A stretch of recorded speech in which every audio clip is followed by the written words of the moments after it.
Bonjour et bienvenue dans un nouvel épisode du balado Affaires d'État des collines aux tribunaux, le balado des programmes de droit et politique appliqués de l'État de l'Université de Sherbrooke, communément appelé le DPAE. Je suis William Dumais-April, étudiant de troisième année au baccalauréat en études politiques appliquées. Aujourd'hui, je suis accompagné de Marie-Sophie Demoflis, docteur en droit et chargée de cours à forfait pour les programmes de DPAE. Bonjour Marie-Sophie. Bonjour William, bonjour à nos auditrices et à nos auditeurs.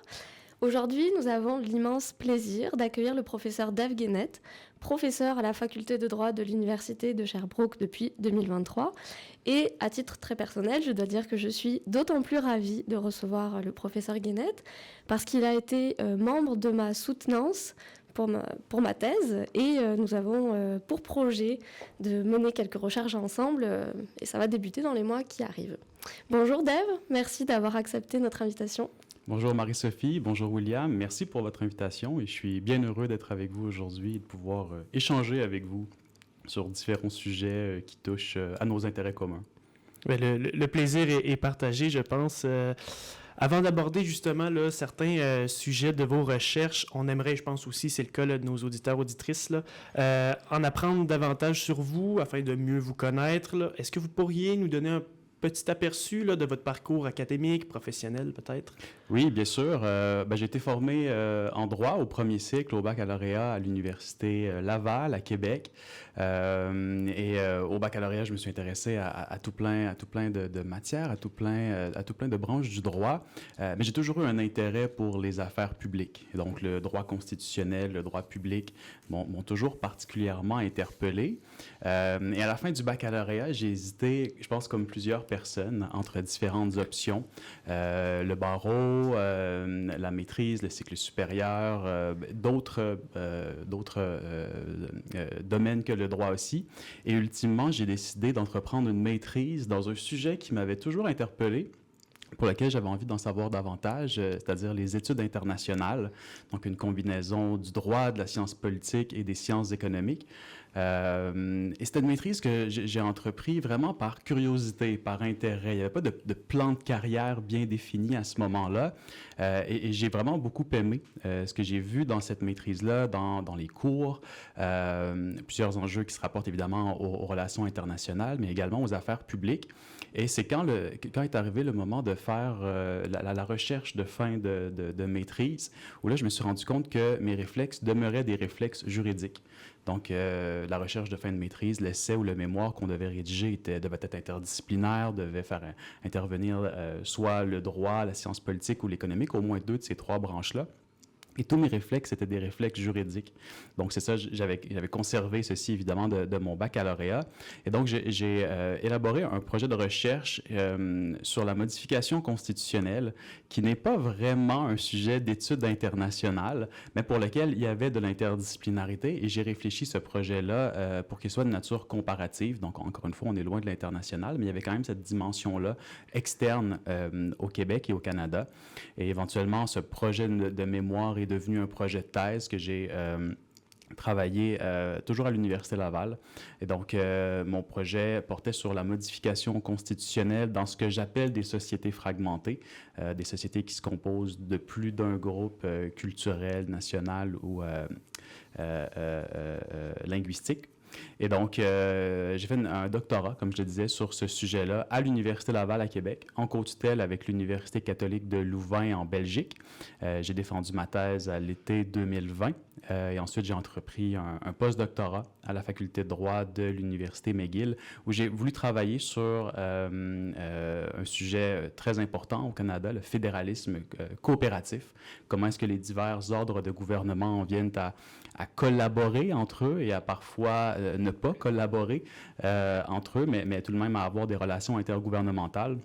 C'est un post-doctorat que j'ai fait durant une période de 3 ans, ce qui m'a amené à l'été 2023, où j'ai été embauché ici à la faculté de droit de l'Université de Sherbrooke et où je suis particulièrement heureux de pouvoir évoluer professionnellement. Merci pour ce tour d'horizon de ton parcours. Alors, tu parlais justement d'interdisciplinarité.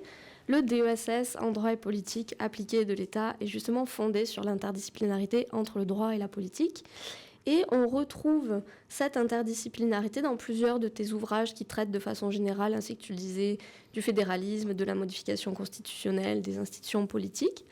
Justement, dans l'ouvrage extirpé de ta thèse de doctorat, j'indique le titre, « Le fédéralisme consociatif et la révision constitutionnelle, perspective comparative sur la Belgique, le Canada et la Suisse », paru en 2023, tu analyses la révision constitutionnelle dans les sociétés fragmentées comme le Canada, la Belgique, la Suisse, ainsi que tu nous le disais. Alors, ce qu'on aimerait savoir, c'est selon toi, quels sont les principaux obstacles juridiques et les principaux défis politiques qui freinent la modification constitutionnelle au Canada? Et plus largement, comment les interactions entre le droit et la politique façonnent ces processus dans une fédération fragmentée?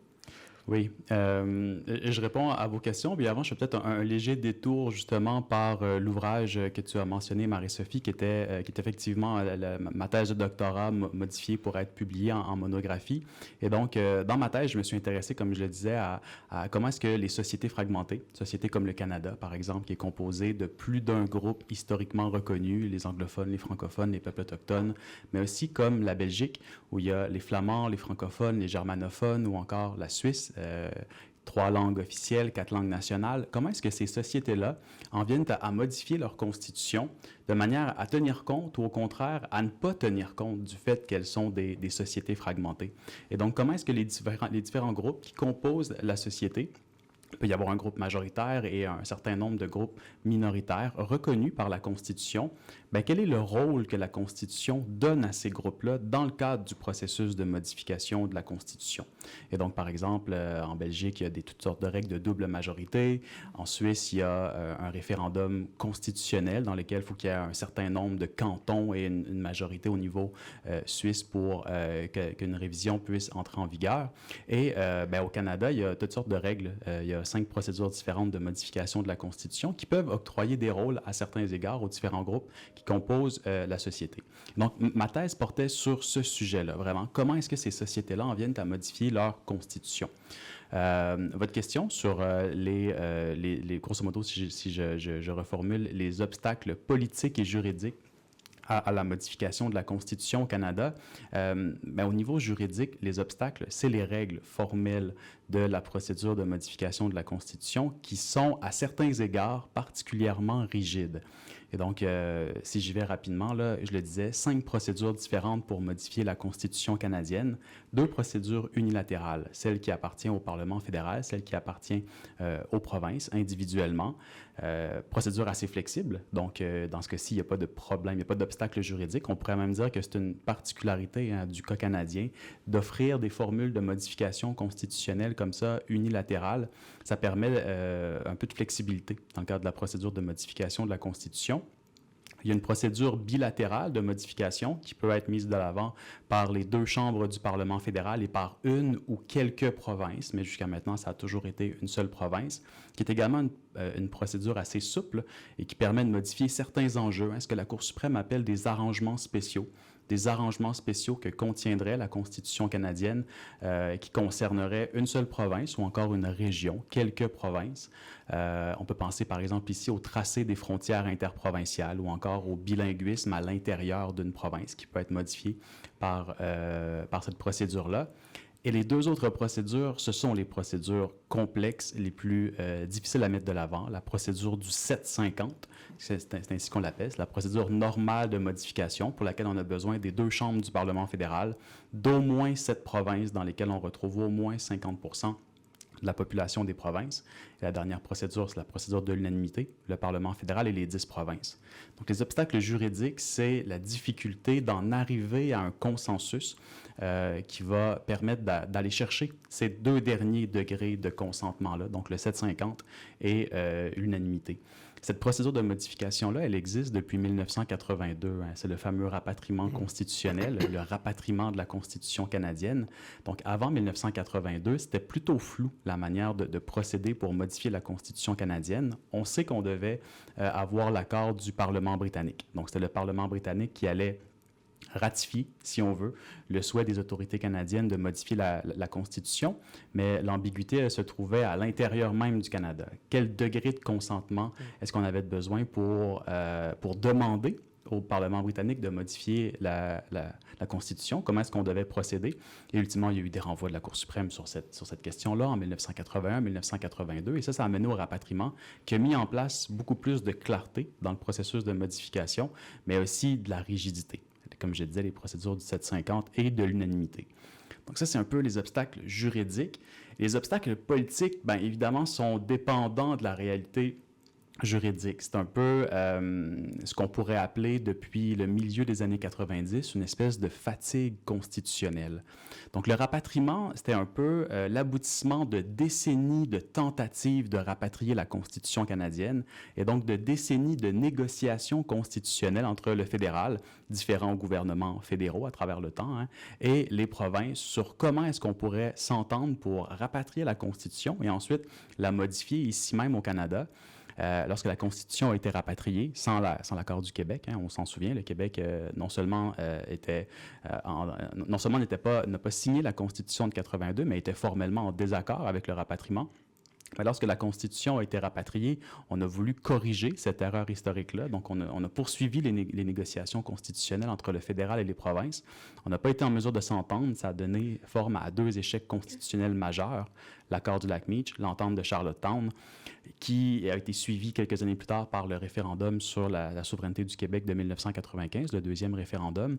Et donc, depuis ce moment-là, on a un peu laissé de côté les négociations constitutionnelles. En fait, on a complètement laissé de côté les négociations constitutionnelles, probablement essoufflés de ce qui s'était passé précédemment, mais aussi conscient de la tâche colossale que c'est que d'aller chercher un accord du 750, c'est possible.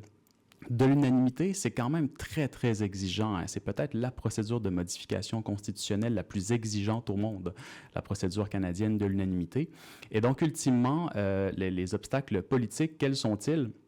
Bien, c'est de passer outre cette fatigue constitutionnelle-là pour décider de remettre les enjeux constitutionnels au devant de la scène, d'accepter que l'échec est toujours possible en matière de modification constitutionnelle. Donc, les acteurs politiques cherchent bien rarement des échecs. Au contraire, on veut, quand on est en politique active, changer les choses. On ne veut pas se buter toujours à des échecs. Mais si on veut remettre le dossier constitutionnel au devant de la scène, bien, il faudra accepter justement de revenir à la table, de négocier entre les premières ministres du fédéral et des provinces pour en venir éventuellement à pouvoir avoir un nouvel accord constitutionnel qui permettrait de modifier la Constitution. Et ça me permet, je pense, un peu de répondre à votre 3e question, qui était quelles sont les interactions entre le droit et la politique dans le cadre d'une procédure de modification de la Constitution. Bien, c'est un peu comme si les règles juridiques de la modification nous donnaient une idée. C'est la cible. Voici ce qu'on doit atteindre comme degré de consensus. Donc, si on veut modifier, par exemple, au Canada, la composition de la Cour suprême ou encore si on voulait abolir la monarchie, bien, on sait que le degré de consentement à atteindre, c'est celui de l'unanimité, l'accord des 2 chambres du Parlement fédéral et des 10 provinces. Donc ça, c'est la cible. Bien, tout à coup, ça donne aux acteurs politiques un peu quel est l'objectif à atteindre. On doit avoir un accord unanime entre le fédéral et les 10 provinces. Et donc, l'interaction, elle est un peu là, en ce sens où c'est les règles politiques les règles juridiques, qui vont dire aux acteurs politiques qu'est-ce qu'ils doivent atteindre comme degré de consentement et donc un peu les amener à se comporter de manière cohérente avec cette recherche-là de consensus. C'est extrêmement intéressant et je pense qu'on voit bien aussi l'interaction justement qu'il y a entre le politique là, et le droit. J'en profite aussi pour déplacer le sujet là, vers l'actualité plus récente. Là, le 25 novembre 2024, le Comité consultatif sur les enjeux constitutionnels du Québec au sein de la Fédération canadienne, qui est coprésidée là, par Sébastien Proulx et Guillaume Rousseau, a rendu public là, son rapport « Ambition, affirmation, action », également connu là, sous le nom là, de rapport Proulx-Rousseau. Quelques jours plus tard, là, j'étais pas présent au panel en personne, mais je l'ai vu là, en rediffusion sur YouTube. Sur le sujet que vous étiez présent, vous avez affirmé là, que la proposition justement ici d'une constitution québécoise était pertinente et que le comité avait bien démontré pourquoi. Bon, dans le cadre de ce balado qui vise à explorer les liens justement entre le droit et la politique, on observe que cette proposition repose à la fois sur une démarche justement juridique, mais également sur une volonté politique de renforcer l'identité nationale québécoise dans la Fédération canadienne. bon, c'est une grosse prémisse, là, et on a plusieurs, justement, sous-questions par rapport à ça, parce que c'est un sujet qui est très complexe. Mais lorsqu'on parle d'une constitution québécoise, est-ce qu'elle aurait, selon vous, là, une réelle portée juridique ou il s'agirait là, davantage d'un geste qui est symbolique, d'un geste qui est politique? Oui, c'est une très bonne question. Et ça me permet de revenir un peu sur le début de la présentation que vous avez faite de cet enjeu-là. La modification constitutionnelle et donc possiblement adopter une constitution québécoise, c'est quelque chose qui est vraiment entre le droit et le politique, hein. La constitution échappe à la discipline uniquement juridique et elle a évidemment des implications bien au-delà du droit. Donc, dans la science politique, dans la politique active et même dans d'autres branches du savoir. Pour revenir à votre question sur la Constitution québécoise, en fait, le comité, c'est intéressant, on parle de Constitution québécoise codifiée. Et ce que ça laisse sous-entendre, c'est que le Québec a déjà une constitution. Et effectivement, c'est le cas. Hein. Dans la Fédération canadienne, toutes les provinces ont une constitution. C'est simplement qu'elle n'est pas codifiée, sauf pour la Colombie-Britannique, qui a un Constitution Act, qui est donc une bonne partie de la constitution de la Colombie-Britannique est un document codifié. Et donc, le Québec a déjà une constitution informelle, on peut dire une constitution avec un C minuscule, qui est cohérente avec l'héritage britannique du constitutionnalisme, et donc une constitution qui est formée de différentes lois québécoises, même quelques dispositions de la constitution canadienne, des principes, des règles de jurisprudence, etc. Et donc, l'intérêt des travaux du comité Proulx-Rousseau et de cette proposition-là, plus généralement, d'adopter une constitution québécoise codifiée, il se retrouve à différents endroits. Un de ces endroits-là, c'est un peu la nature symbolique de ce que serait une constitution québécoise, une loi formelle qu'on appellerait constitution québécoise. Il se retrouve aussi dans, et moi c'est un des intérêts personnellement que j'y vois, là, dans l'apport pédagogique pour la société, d'avoir un document, une loi québécoise, une constitution québécoise, mais qui explique quels sont les fondements de la société québécoise d'un point de vue institutionnel? Quelles sont nos institutions? On a déjà des lois là-dessus. On a la loi sur l'Assemblée nationale, on a la loi sur l'exécutif, par exemple. Mais quelles sont nos institutions dans un document qui est censé justement rapatrier toutes ces dispositions-là ensemble? Même chose pour la Charte des droits et libertés de la personne, la Charte de la langue française. Donc, tout plein de lois comme ça qui sont fondamentales. On va souvent dire qu'une constitution, c'est une loi fondamentale. Bien, toutes sortes de lois comme ça qui existent déjà, qui sont fondamentales et qu'on pourrait donc mettre ensemble dans un même document. Et donc, en ce sens-là, on aurait une constitution québécoise codifiée. On peut presque parler, dans ce cas-ci, de codification à droit constant. On n'est pas obligé de changer l'état du droit pour mettre toutes ces dispositions-là de ces lois importantes, de ces lois québécoises-là importantes dans le même document. Mais ultimement, il y aurait donc cet intérêt, je dirais, pédagogique et symbolique d'avoir un document Constitution québécoise, même en ne changeant pas l'état des choses. Parce qu'évidemment, le comité Proulx-Rousseau propose une Constitution québécoise dans le cadre d'un Québec État fédéré. Ce n'est pas une démarche indépendantiste, ce n'est pas une démarche qui vise à modifier l'état des choses, c'est une démarche qui vise un peu à prendre le Québec tel qu'il est en ce moment et à proposer que le Québec, province, se dote d'une constitution. Maintenant, il y a différentes questions qui se posent par rapport à ça, et c'est peut-être un peu là où je vais en venir à mieux répondre à votre question. Parmi ces questions-là, on peut penser à qu'est-ce qu'on met dans la Constitution? Justement, est-ce qu'on fait une codification à droit constant? On ne conserve que ce qui existe déjà et on le met dans la Constitution, ou est-ce qu'on ajoute des choses dans la Constitution? Est-ce qu'on mène un processus plus large qui vise à dire voici ce qui existe déjà, qui devrait faire partie de la Constitution québécoise, mais voici aussi ce qu'on devrait y ajouter. Si on prend la peine de faire l'exercice d'adopter une Constitution québécoise, il y a peut-être des choses qu'on devrait y ajouter, et ça, c'est un choix politique qui est à faire par les acteurs politiques en place. Autre question importante, comment est-ce qu'on l'adopte, cette Constitution-là? Une constitution, c'est pas une simple loi ordinaire. À tout le moins, ça peut ne pas être une simple loi ordinaire. Comment est-ce qu'on veut adopter la Constitution? Est-ce qu'on veut le faire dans un grand moment symbolique comme un référendum ou est-ce qu'on choisit de ne pas aller vers cette possibilité-là? Est-ce qu'on veut mener des consultations publiques? Est-ce qu'on veut qu'il y ait une démarche constituante? Bref, ça suscite toutes sortes de questions sur le moment constituant quand on adopte la Constitution et ensuite sur comment est-ce qu'on va la modifier, cette Constitution-là. Une fois qu'elle existe, comment est-ce qu'on va mettre des règles de l'avant On en parlait un peu plus tôt, hein, c'était le sujet de ma thèse pour les sociétés fragmentées. Comment est-ce qu'on va en venir à modifier cette Constitution québécoise-là lorsqu'elle existera? Donc, 3 grandes catégories de questions. Et donc, ça me permet, comme je disais, de revenir à votre question qui était, est-ce que c'est une démarche qui aurait une portée véritablement juridique ou est-ce qu'on est plus dans le symbolique? C'est un peu des deux. Évidemment, une Constitution québécoise va avoir une portée juridique en ce sens où ce serait une loi de l'Assemblée nationale du Québec et comme toutes les autres lois, elle aura une portée juridique. L'ampleur de la portée juridique va dépendre de différentes choses. Est-ce qu'on ajoute des choses dans la Constitution? Est-ce qu'on y va d'une codification à droit constant? Auquel cas, la portée demeure sensiblement la même. La portée juridique ne change pas vraiment. Ou si on ajoute des choses, là, on élargit la portée juridique de ce que serait une Constitution québécoise codifiée. Est-ce qu'on donne un caractère supralégislatif à cette Constitution québécoise-là, un peu comme la Charte des droits et libertés de la personne? Est-ce qu'on veut que la Constitution québécoise, et je pense que oui, il y a un entendement commun en ce sens-là, est-ce qu'on veut que la Constitution québécoise soit au-dessus des autres lois québécoises?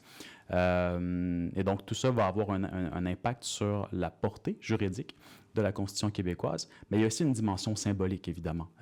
Si on veut aller de l'avant avec un document, Constitution québécoise, une nouvelle loi, qui serait une constitution, c'est parce qu'il y a une plus-value symbolique sur la société québécoise, sur l'identité québécoise, d'aller de l'avant avec une telle démarche.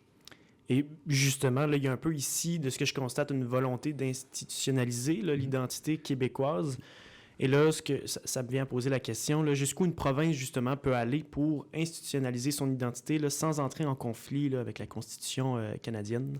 Oui, très bonne question. Le principe, il faut partir du principe que la Constitution canadienne, c'est pas la Constitution du fédéral, c'est pas la Constitution uniquement des provinces, c'est la Constitution de l'ensemble du Canada. Et le Québec peut ne pas avoir adhéré à la loi constitutionnelle de 1982. Ça ne change rien à l'application au Québec de la Constitution québécoise dans son ensemble. Et donc, toute Constitution québécoise devra respecter la Constitution canadienne. Donc, tout projet de codification de la Constitution québécoise devra respecter la Constitution canadienne. Maintenant, si on y va d'une perspective comparée, moi je suis un comparatiste dans plusieurs de mes travaux, dans une perspective comparée, c'est la norme pour les entités fédérées d'avoir, dans les systèmes fédéraux, d'avoir des constitutions codifiées. C'est le cas aux États-Unis, c'est le cas en Allemagne, en Australie et dans la très grande majorité des systèmes fédéraux. Il va parfois y avoir des restrictions. Voici ce que la Constitution des États fédérés ne peut pas faire. Voici ce qu'elle doit faire. Voici comment elle doit être adoptée. Voici comment elle peut être modifiée, etc. Et au Canada, il y en a bien peu de ces restrictions-là. En fait, il y a la loi constitutionnelle de 1982 qui prévoit que les législatures provinciales peuvent modifier leur propre constitution. Ça existait avant 1982, ça existait même avant 1867. Et donc, la procédure, elle est bien connue. Elle est assez simple, c'est par l'adoption d'une simple loi. Et les restrictions, mais comme je le disais, c'est uniquement les restrictions, la restriction de base qui est de respecter la pyramide des normes canadiennes. Une constitution québécoise devra respecter la constitution canadienne. Et donc, ça laisse une très grande marge de manœuvre à ce qu'on peut mettre ou à ce qu'on peut choisir de mettre dans cette constitution-là. Au niveau de l'identité, tout ce qui pourrait être symboles nationaux, par exemple, préambule de la Constitution, on imagine assez mal des dispositions de la sorte entrer en conflit avec la Constitution canadienne. Il peut y avoir des enjeux, par exemple, sur la laïcité de l'État. C'est un débat qui est d'actualité.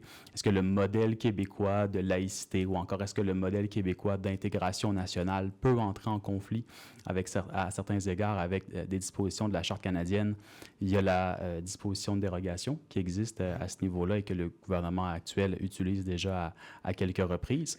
Mais outre ces enjeux-là proprement identitaires, pour ce qui est du reste de la Constitution québécoise, on imagine moins aisément des conflits, à moins que le constituant québécois souhaite faire des changements structurants, abolir la charge de lieutenant-gouverneur, par exemple. Bien, ça, évidemment, il ne peut pas le faire. Donc, il y a des normes assez générales à respecter, mais il y a quand même une très grande marge de manœuvre que le Québec, dont le Québec dispose dans le cadre de cet exercice-là. OK, très intéressant. Oui. Tu parlais justement de l'identité. La question qu'on souhaiterait poser avec William est la suivante. Est-ce davantage le droit qui va façonner l'identité politique du Québec, ou est-ce plutôt les revendications politiques liées à l'identité qui tentent d'obtenir une certaine légitimité à travers le droit? Oui, c'est une très bonne question aussi. Moi, je le vois un peu comme un processus dialogique, c'est-à-dire un processus où l'une de ces deux dimensions-là va en venir à influencer l'autre, mais la dimension peut-être la plus structurante entre les deux, c'est ce qui existe déjà, c'est l'identité d'une société en tant que telle. Qu'est-ce que je veux dire par là? Ben, on ne peut pas créer par le droit quelque chose qui n'existe pas. On ne peut pas, avec une constitution provinciale, créer une identité provinciale si elle n'existe pas à l'avance. On peut penser au Québec, on peut penser à n'importe laquelle des autres provinces canadiennes. S'il n'existe pas d'identité albertaine, et je pense qu'il y en a une d'une certaine manière, là, mais s'il n'en existe pas, on ne peut pas la créer par le droit. On ne peut pas adopter une constitution albertaine et dire les Albertains forment une nation fière et forte s'il n'y a pas déjà ce sentiment-là. Donc le droit peut cristalliser, peut d'une certaine manière propulser ce qui existe déjà. C'est pour ça que je disais que c'est un processus dialogique. Mais le droit ne peut pas, à mon sens, dans ce domaine-là, le droit ne peut pas créer à partir de rien. Et il y a différents exemples de ça. Je vais vous en donner quelques-uns, mais j'ajouterais aussi que le droit ne peut pas non plus nier entièrement ce qui est. C'est pas parce que quelque chose existe et qu'on inscrirait dans le droit ou que ça n'existe pas, ou qu'au contraire, qu'on refuse de le reconnaître par le droit, qu'on va en venir à anéantir ce qui existe déjà. Un bon exemple de ça, c'est le refus pendant des décennies du Canada anglais de reconnaître le Québec comme une nation ou encore comme une société distincte. Bon, il y a eu des résolutions de la Chambre des communes en ce sens-là en 1995 et en 2006, mais c'est une revendication de long terme du Québec d'être reconnu dans la Constitution canadienne comme une société distincte ou encore comme une nation. On peut dire que c'est le cas depuis 2022, le projet de loi 96. Le Québec a inscrit son existence nationale à l'intérieur de la Constitution canadienne, de la partie québécoise de la Constitution canadienne. Mais ce n'est pas une reconnaissance à proprement parler du Canada anglais. Cette reconnaissance-là n'est pas venue du partenaire canadien. Elle a plutôt été ajoutée par le Québec lui-même. Et donc, on pourrait dire qu'il y a un déni de reconnaissance constitutionnelle du Canada anglais, de la réalité sociale distincte du Québec. Et ce n'est pas parce qu'on a nié cette reconnaissance-là que la réalité sociale distincte en est venue à ne plus exister. Au contraire, ça l'a peut-être même raffermi à certains moments. Il y a un parallèle ici certainement à faire, par exemple, avec la Catalogne en Espagne, où les autorités catalanes ont revendiqué une meilleure reconnaissance, un partenariat différent avec l'État espagnol pendant de nombreuses années. L'Espagne a toujours refusé et ça a mené à ce qu'on a vu il y a une dizaine d'années, un référendum sur l'indépendance qui n'a pas très bien tourné, où il y a eu de la brutalité policière et tout. Et donc, bref, c'est pas parce que le droit refuse de reconnaître quelque chose que cette chose-là n'existera pas. Ou n'existera plus. Mais comme je disais, le droit peut certainement propulser un peu la construction d'une identité nationale. Et un exemple de ça, c'est la Charte canadienne des droits et libertés au Canada. Quand la Charte canadienne est adoptée en 1982, le Canada est dans une période assez trouble. C'est quelques années après la commission Laurando-Dunton sur le biculturalisme et le bilinguisme, le comité de l'unité canadienne, la commission Pépin-Roberts. Et donc, le Canada est dans un exercice où il cherche quelle est sa véritable nature entre différentes propositions. Il y a la proposition un peu plus québécoise des deux peuples fondateurs. Il y a d'autres propositions, celle d'un État multiculturel, celle d'un État, on pourrait dire aujourd'hui, en 2025, post-national. Bref, il y a différentes visions de ce qu'est le Canada. Et le premier ministre canadien de l'époque, Pierre Elliott Trudeau, en vient à imposer la sienne, évidemment, avec les partenaires canadiens, sa vision qui serait celle d'un État de droits et libertés. Et donc, la Charte canadienne, lorsqu'elle est adoptée en 1982, elle est vue à ce moment-là, oui, certainement comme un instrument de protection des droits et libertés, mais aussi comme un instrument de construction d'une identité nationale autour d'un document fondamental très important auquel l'ensemble de la communauté politique canadienne pourrait s'identifier, un document auquel tous pourraient s'identifier, être fiers, un instrument duquel, ou un instrument juridique, une charte qui agirait comme une espèce de liant entre l'ensemble des composantes de la communauté canadienne et qui serait donc un élément de construction de l'identité nationale. Est-ce que ça a fonctionné? Probablement pas entièrement, mais on peut constater qu'en partie, oui, ça a un peu fonctionné. Et donc, comme je le disais, le droit peut participer à cet exercice-là de construction d'une identité nationale, mais il ne peut pas partir de rien. Donc, il y aura un peu cette influence mutuelle-là entre ce qui existe, une identité politique quelconque, certaine, et le droit, et les deux peuvent se nourrir l'un l'autre. Merci beaucoup, M. Guénette. C'est très intéressant, aussi très pertinent, je pense, pour justement là, des étudiants là, qui sont dans un programme où l'interaction entre le droit et la politique là, est constamment présente. Chers auditeurs, chères auditrices, vous venez d'écouter Affaires d'État des collines aux tribunaux, le balado des programmes de droit et politique appliqués de l'État de l'Université de Sherbrooke. Nous espérons que vous avez apprécié cet épisode, tout autant que nous, avec notre invité, professeur Dave Guénette. Je m'appelle William Dumais-April et je remercie également ma co-animatrice Marie-Sophie Desmoflis. Merci.